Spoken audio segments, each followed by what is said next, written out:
Welcome to NTD Newsroom. I'm Brendan Fallon. The UK has a new Prime Minister. Sir Keir Starmer gives his first speech as the Labour Party wins the general election in a landslide. What outgoing Prime Minister Rishi Sunak has to say about the losses. Hungarian Prime Minister Viktor Orban lands in Moscow on what he calls a peace mission to end the war between Ukraine and Russia. What he will discuss with President Vladimir Putin. A crucial ruling in Wisconsin with major implications for the November election. The state will go back to using ballot drop boxes. The latest ruling on state-level abortion laws, the Kansas Supreme Court strikes down a ban on second trimester abortion procedure. What's the current state of abortion laws in Kansas? A new law in Louisiana allows state residents to conceal carry a gun without a permit. Though there are some restrictions, we'll tell you what those are. The latest government jobs report shows an uptick in unemployment. We speak with an economics expert who says it's a promising sign.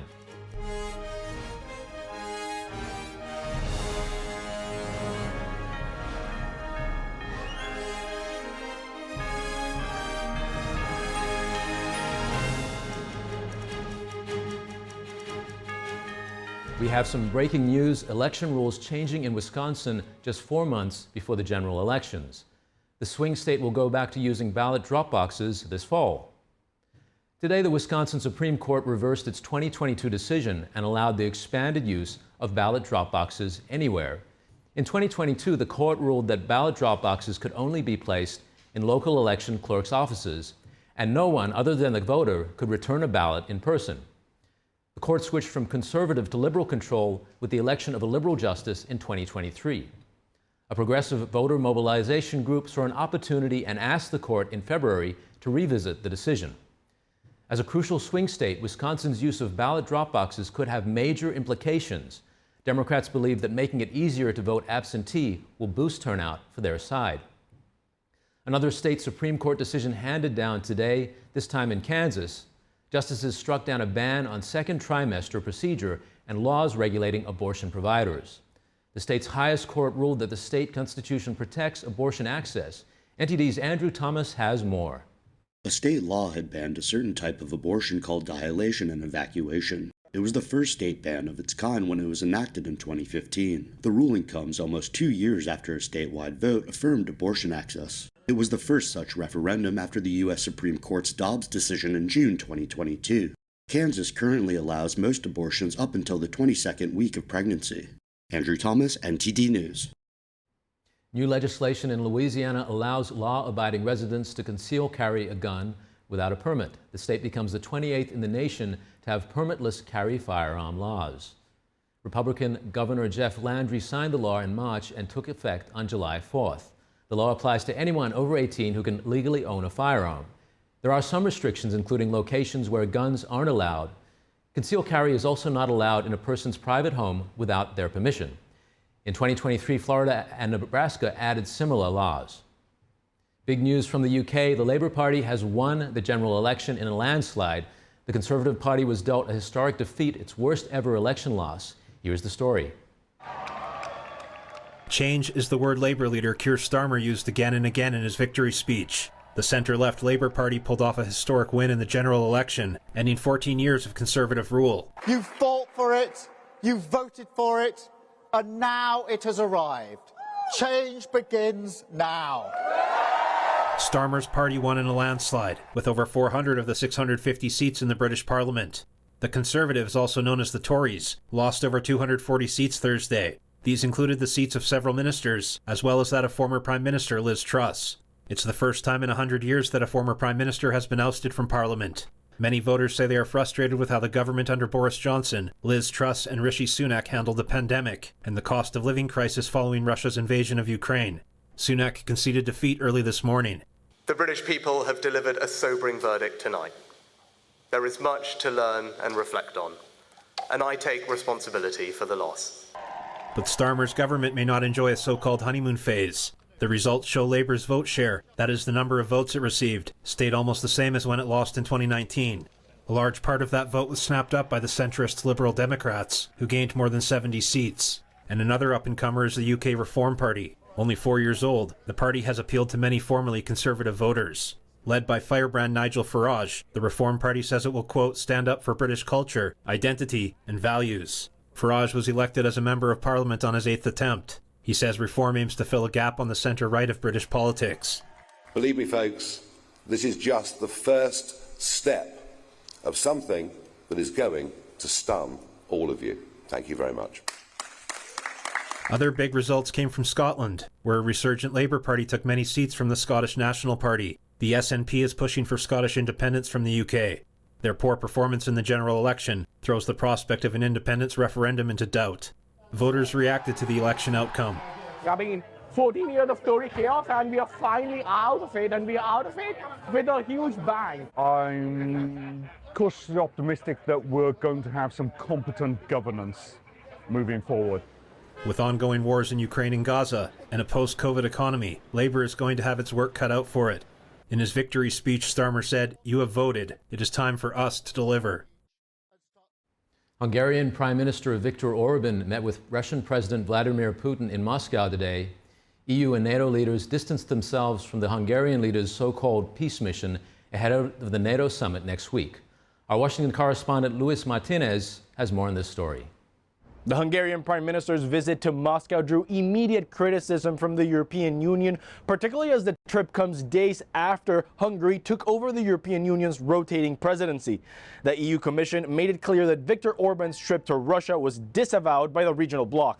The substance of this trip is not the right one.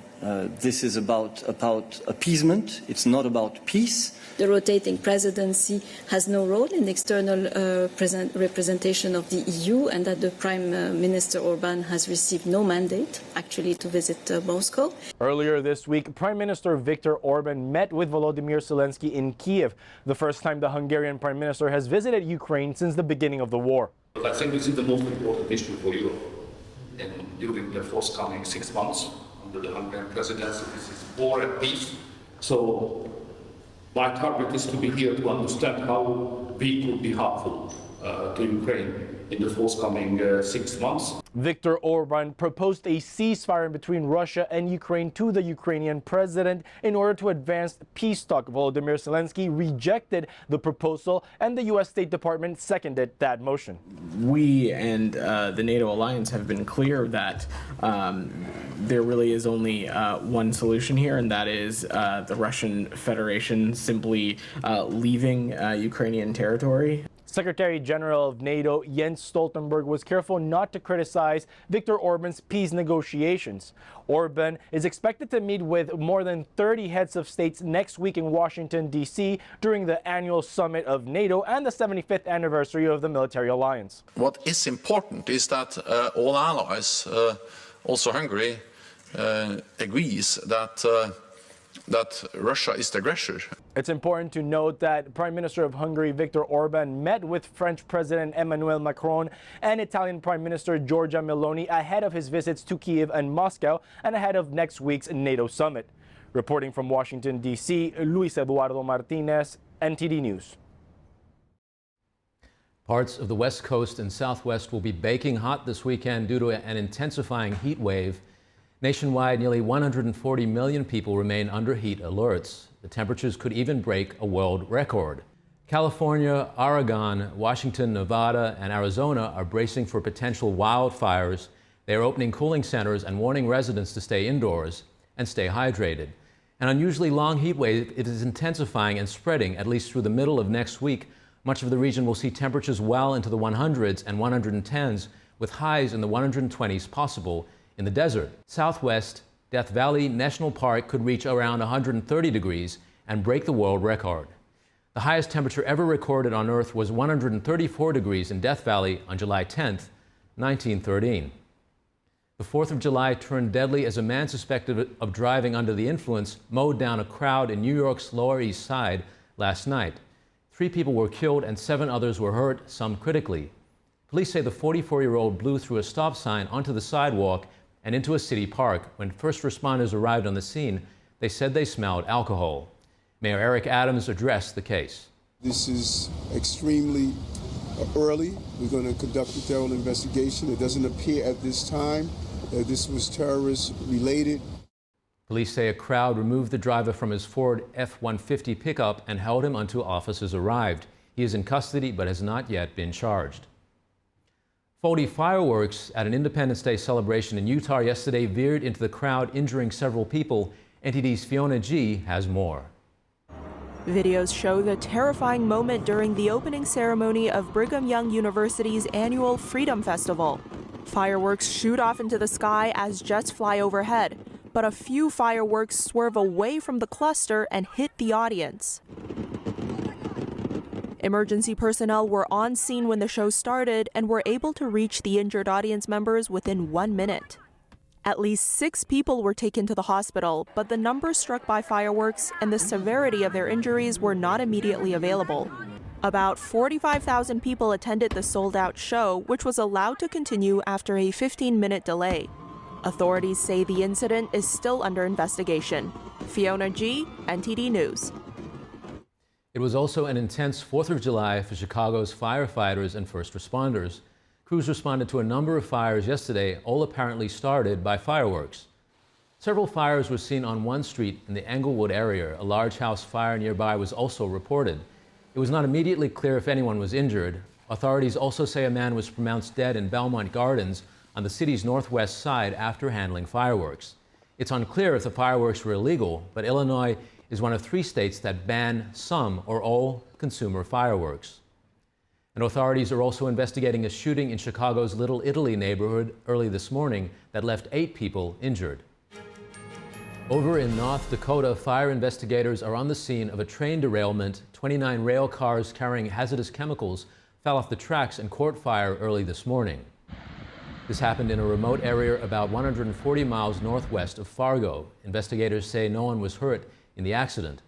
According to North Dakota Environment Manager, the cars were carrying anhydrous ammonia, sulfur, and methanol. Emergency workers say there is minimal threat to people who live near. They say winds are carrying the toxic smoke away from the nearest town of about 20 people. Bribery, physical abuse, and forced lies. A Chinese dissident in France says this is what he was subjected to by the Chinese overseas police. NTD interviewed the Chinese activist in exile. Lin Huajian is a Chinese dissident exiled in Europe. He is actively engaged in opposing the Chinese communist regime.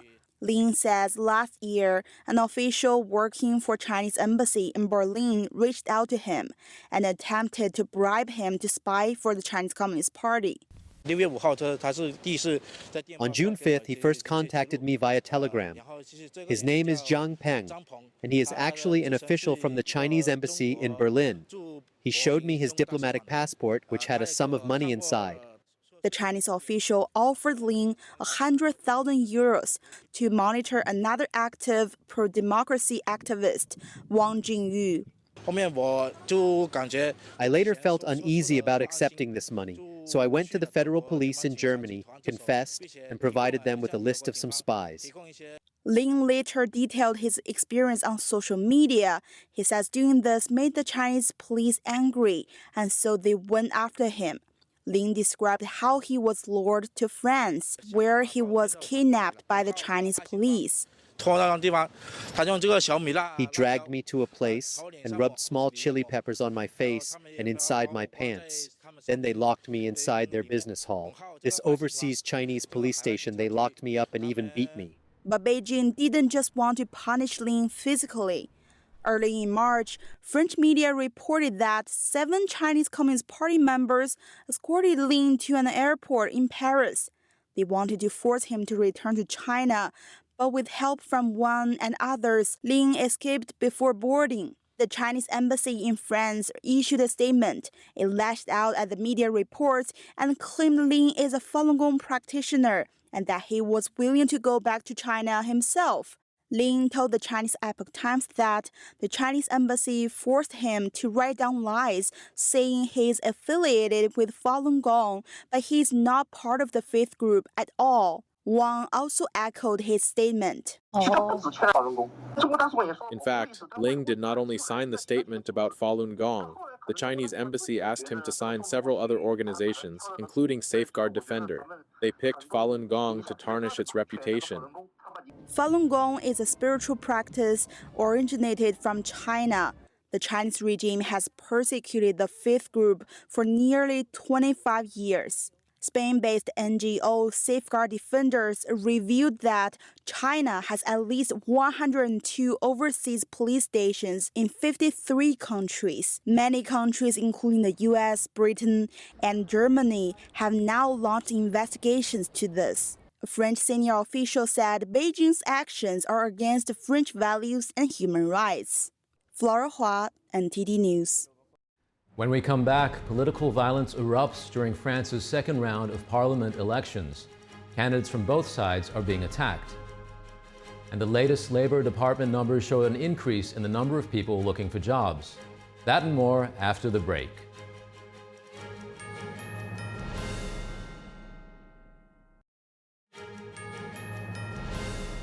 In France, the campaign for parliament elections has been marred by political tensions, but also growing violence. Several candidates from both sides have been attacked. NTD's international correspondent David Vives has the story. French government spokeswoman Prisca Thévenot, who's running in the snap parliamentary election, was the target of an attack while she was campaigning with her team in the Paris suburbs on Wednesday evening. The Minister of Interior said 4 people have been arrested over the attack. 2 of her team members were hospitalized. This comes after 2 other similar incidents that occurred this week, as 2 other members of parliament from right and left wings were attacked in North and West France. For political think tank president Henri de Lesquen, the parliamentary election campaign has been polarizing in the country. One reason is the outburst of hatred against the national rally that we can see. Macron's followers and the left-wing party are responsible for it. We've seen a climate of tension in the country that has led to attacks on national rally candidates by left-wing group supporters, and unfortunately, vice versa. Latest opinion polls show the National Rally has a short lead, but would be unable to secure enough seats in parliament. If this scenario unfolds, the National Rally's president said he wouldn't be prime minister. According to de Lesquen, this would be the worst-case scenario for the country. If this is the case, France is becoming ungovernable. We can't see the left-wing party, Macron's party, or the National Rally agreeing on anything in parliament. Inevitably, we will have a purely administrative and a technical government that won't be able to do anything, always facing a majority against it. Maybe we'll see votes of no confidence every 3 weeks. France will be ungovernable. Parliamentary elections will be held on July 7th. The Minister of Interior says 30,000 police officers would be deployed after the election runoff, amid fears of violence. David Vives, NTD News, Paris. Will an ongoing investigation by China into brandy imports from Europe lead to a tariff war with the EU? Here is NTD's Don Ma with today's Business Matters. U.S. job growth cooled last month. 206,000 new jobs were added in June. This is according to new data released Friday by the U.S. Bureau of Labor Statistics. This is down from the month before, and the unemployment rate inched up from 4% to 4.1%. And that marks the first time since November that jobless rate was above 4% and is at a 2.5-year high.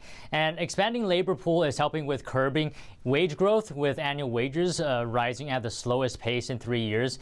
And the largest chunk of jobs added in June were in the public sector, specifically in local government, followed by the healthcare industry. And the chief economist at Fitch Ratings says that slowly but surely, U.S. labor market conditions are cooling. Meanwhile, rising tensions between China and the EU in what appears to be retaliatory measures. Beijing announced the next step in its anti-dumping investigation in European brandy imports on Friday. The Commerce Ministry said that it will hold a hearing on July 18th to discuss claims that European brandy producers are selling into China at below market rates. And China has repeatedly urged the EU to cancel its EV tariffs and said it is willing to negotiate. It said it does not want to be embroiled in another tariff war, but will take all steps to protect its firms. The hearing on European brandy will be held 2 days before the deadline set by Brussels for EV makers to comment on the provisional EV tariffs. All right, that's all from me. Back to you.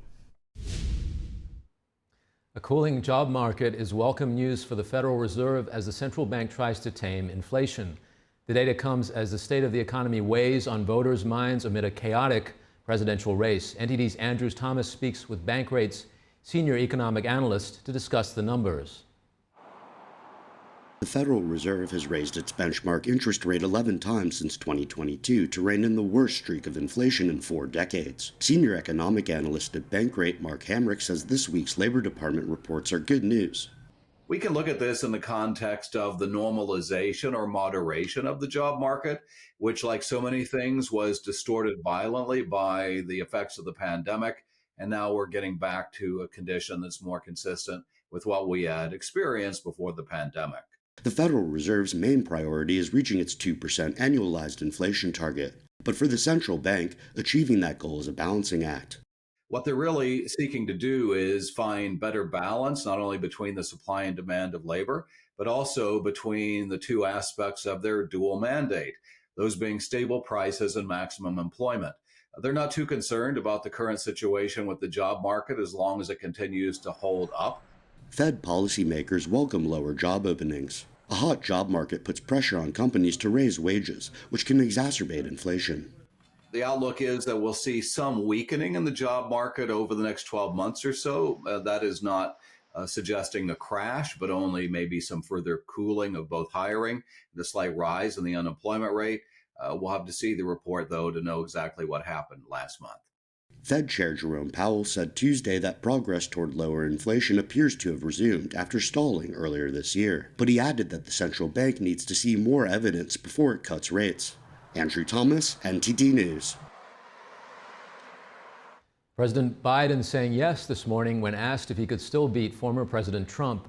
And now the president is holding a rally in Madison, Wisconsin, as he's trying to reach voters and convey strength. Let's cut to the rally now. For a number of reasons, but ultimately it came down to that I really didn't believe that I could make a difference. It wasn't until Barack Obama and Joe Biden ran, and I went to the polls for the very first time. Now with this election, with Donald Trump running again, I realized I had to do even more. I had to do much more to stop that man. The thought of him returning to the White House scares me. And I don't scare easily. Even worse, they're destroying the jobs in Wisconsin. Even worse than overturning Roe versus Wade and calling for women to be punished. Let me say that again. Calling for women to be punished. Even worse than promoting violence and talking about bloodbaths. Thank you for watching NTD Newsroom. I'm Brendan Fallon. We will have more stories from the U.S. and around the world. Join Tiffany Meyer for the NTD Evening News at 6 p.m. Eastern, 3 Pacific. Have a great weekend.